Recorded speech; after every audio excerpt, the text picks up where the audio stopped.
یہ صرف اللہ کرتا ہے. اور بعض دفعہ اگر روح نہیں پڑتی تو بچہ باہر آ جاتا ہے، ایبورٹ ہو جاتا ہے. اسی لیے جب روح نہیں آئی ہوتی اور وہ لوتھڑا، وہ بچہ جس میں روح نہیں ہوتی، وہ باہر آتا ہے تو اس پر کوئی جنازہ نہیں ہوتا، نہ غسل، نہ کفن، نہ دفن ہوتا ہے. اس کو جہاں مرضی آپ ڈال دیں. ہاں اگر ایک دفعہ روح آ گئی پھر مرا تو پھر فرق ہے. یہاں پر حکم کیا ہے؟ اللہ وہ ہے جو زندگی بخشتا ہے، جو موت دیتا ہے، اور موت کے بعد پھر وہ زندگی دے گا، اور قیامت کے دن بھی وہی اٹھائے گا. منکرین کافر یہ کہتے تھے کون ان ہڈیوں کو زندہ کرے گا جب یہ پرانی اور بوسیدہ ہو چکیں گی. قل یحییھا الذی انشأھا اول مرہ، کہہ دیجئے وہی ان کو زندہ کرے گا جس نے پہلی دفعہ زندگی دی تھی. وَهُوَ بِكُلِّ خَلْقٍ عَلِيمٌ، وہ تخلیق کا ہر کام جانتا ہے. تو اس آیت سے جو اہم ترین بات ہمیں پتہ چلتی ہے وہ یہ ہے کہ اللہ کا انکار کرنا درست نہیں ہے. اور اللہ کے وجود پر دلیل کیا ہے؟ انسان کی اپنی زندگی اور موت کا نظام. اور دوسری بات جو آیت کے آخری حصے سے پتہ چلتی ہے وہ یہ ہے کہ انسان جہاں سے آیا ہے اسے وہیں پر جانا ہے.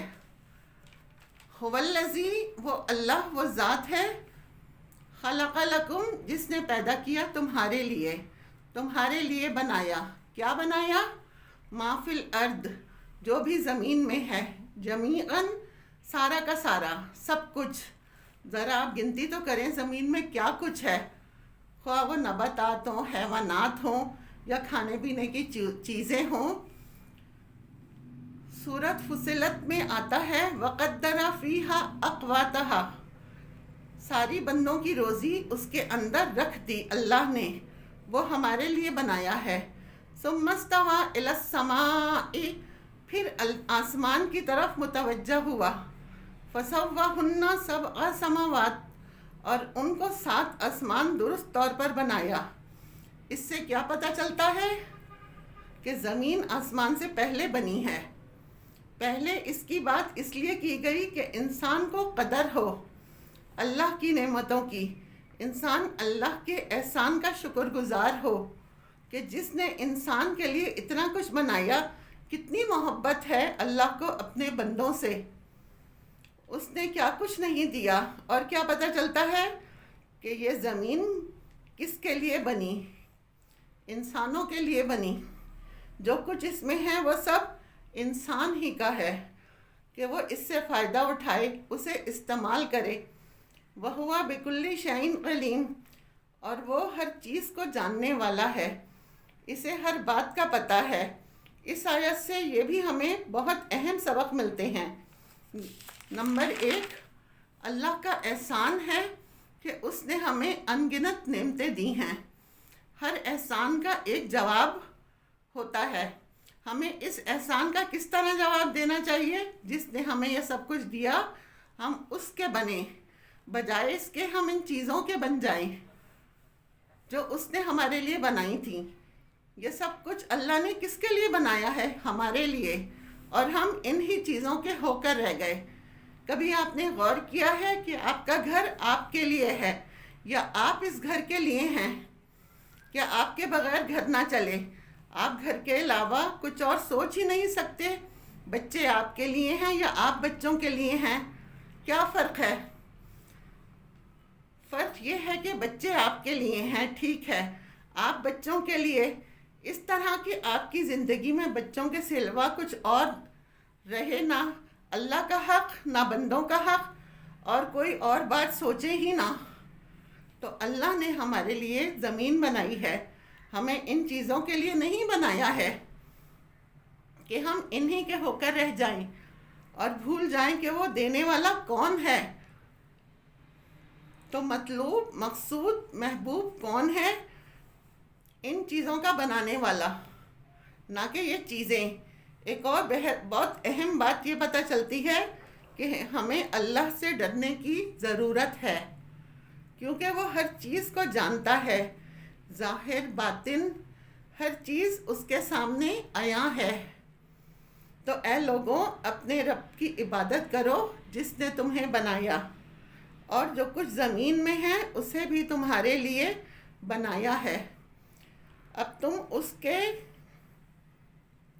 ان کے نہ رہو بلکہ اپنے رب کے ہو جاؤ، اور اس سے ڈرو کیونکہ اسے سب پتہ ہے کہ کون کہاں ڈنڈی مار رہا ہے۔ وآخر دعوانا ان الحمد للہ رب العالمین۔